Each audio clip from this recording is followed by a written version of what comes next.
Today, I will talk about vaginal candidiasis or vaginal yeast infection. This one are what people they wrongly call toilet infection. So it's very common with women. They know what they talk about. But most persons they get them more than 3 to 4 times a year, and they give them major concern. So today, I will talk about the causes, the prevention, as well as the treatment plan. Mostly for those persons when they see they get this infection more frequently than normal.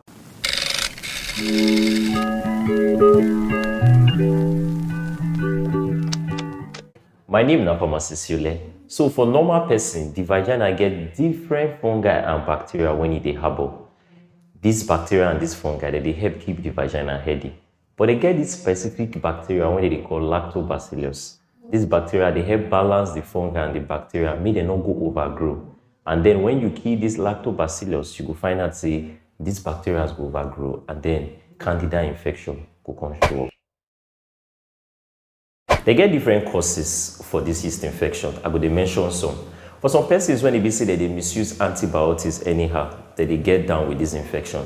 For some persons, when their immune system drop, mostly for pregnant women, they find out that they get this infection more often. Then also for some persons, when they say that they douche, when I mean douching, I mean instead of you to wash the surface of the vagina, you dip your hand inside, they wash the vagina, then they come down with this infection more often. Then those when they smoke, those when they take alcohol, not to mention too. Some persons when they say get diabetes, that they prone to get this candida infection more than some other ladies. Some very common symptoms for persons when they get this yeast infection. Now be itching, burning sensation when they be like say that they piss. Then also during sex they go feel pain. And then the very common symptom be say you go get this discharge from the vagina when they be like say they break egg and very scattery discharge. And then also you will get this offensive odor when they come out with this discharge. So this is a very popular symptom for this yeast infection when patients they present for the pharmacy most of the times. Treatment depends on waiting your doctor or your pharmacist feel say go dey okay for you. Most times na either antifungal tablets or na the antifungal cream, or sometimes it will be insert when you feel the insert for night. And also if you be say you get belle or you dey plan to get belle, make sure say you let the person when they prescribe for you know, so that e no go make mistake, give you wetin go cause more harm to you than good. And also they get some creams when you be say they stop itching when you feel apply for there. Make you know say not just the itching you they stop, but na the antifungal when you did the cream, now really they do the major work. So make you speak to your doctor or pharmacist before you make any decision or such. As I always talk for this channel, I've always tell you say prevention dey better than cure anytime, any day. So some of the preventive measures when you go feel adopt now. Say, one, if you dey smoke or you dey drink, make you try reduce them. For some persons when you say that they buy all this scent soap, all this soap, they wash the vagina inside and outside, make it for clean. The water alone is enough for you at the surface to make your vagina dey clean.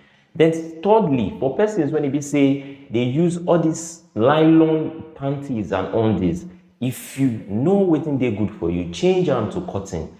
Most times this cotton will feel absorb the water and the moisture when they dey for the vaginal region. As I promise, I say for people when they get recurrent infection. When I mean recurrent, I mean say you they get this candida infection 4 to 5 times inside 1 year, and they cause many wahala for you. The treatment plan most times when they standardize, we say your doctor after the swab test go deduce whether na really fungi they cause them, or they get bacterial infection. When they be saying they mistake for fungi, the swab test result will really show waiting be the problem there. But if not really saying a fungal infection, most times they get what they call induction therapy.